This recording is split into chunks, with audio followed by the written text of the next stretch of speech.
ಕಾರ್ಯಕ್ರಮಕ್ಕೆ ಸ್ವಾಗತ. ನಿಮ್ಗೆಲ್ಲ ಗೊತ್ತಿದೆ ಅನ್ಕೊಂಡಿದ್ರಿ, ಆದ್ರೆ ನಿಜವಾದ ಮಜಾ ಈಗ ಶುರುವಾಗ್ತಿದೆ. ಹೊರಗಡೆ 1000 ರೂಪಾಯಿ ಸಂಪಾದಿಸಿದ್ರು ಸಿಗದ ಆನಂದ ಸ್ವಂತ ಊರ್ನಲ್ಲಿ ಸಂಪಾದಿಸೋ 300 ರೂಪಾಯಿ ಸಿಗ್ತದೆ. ಹಾಗಂತ ಹೊರಗಡೆ ಬದುಕಲು ಸಾಧ್ಯ ಇಲ್ಲ, ಊರ್ನಲ್ಲಿ ಇರ್ಲು ಸಾಧ್ಯ ಇಲ್ಲ. ಇದೇ ಒಬ್ಬ ಮಧ್ಯಮ ವರ್ಗದ ಒಂದು ಜೀವನ. ಒಬ್ಬನು ವ್ಯಸನಕ್ಕೆ ದಾಸನಾಗಬಹುದು, ಆದ್ರೆ ಸಂಬಂಧಕ್ಕೆ ದಾಸನಾದ್ರೆ ಅದು ನಿಮ್ಮನ್ನ ಸಾಯಲ್ ಬಿಡೋದಿಲ್ಲ ಅಥವಾ ಬದುಕಲ್ ಬಿಡೋದಿಲ್ಲ. ಏನ್ ಹೇಳ್ತೀರಿ? ಒಂದ್ ಗಾದೆ ಹೇಳಲೆ, ಆತುರದ ಮದುಮಗ ಅತ್ತೆ ಕೊರಳಿಗೆ ತಾಳಿ ಕಟ್ಟದ್ನಂತೆ. ಅನ್ನ ಕೊಟ್ರೆ ಅರ್ಗೋಗ್ತದೆ, ಸೀರೆ ಕೊಟ್ರೆ ಹರಿದೋಗ್ತದೆ, ಬರೆ ಹಾಕಿದ್ರೆ ಕಲಕಾಲ ಇರ್ತದೆ. ನಮ್ಮ ಬೆವರನ್ನ ಉಪ್ಪಾಗಿ ಬದಲಿಸಿ ಉಚಿತ ಯೋಜನೆಯಾಗಿ ನೀಡುವನು ದೇವರು ಎಂತೇವೆ.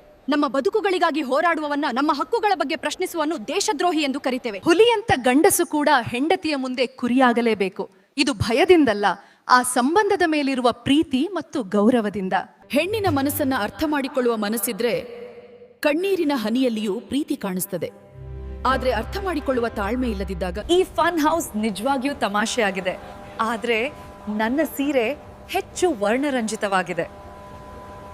ಕತ್ತಲೆಯನ್ನ ಬೈತಾ ಕುಳಿತ್ರೆ ಬಳಕ್ ಬರೋದಿಲ್ಲ.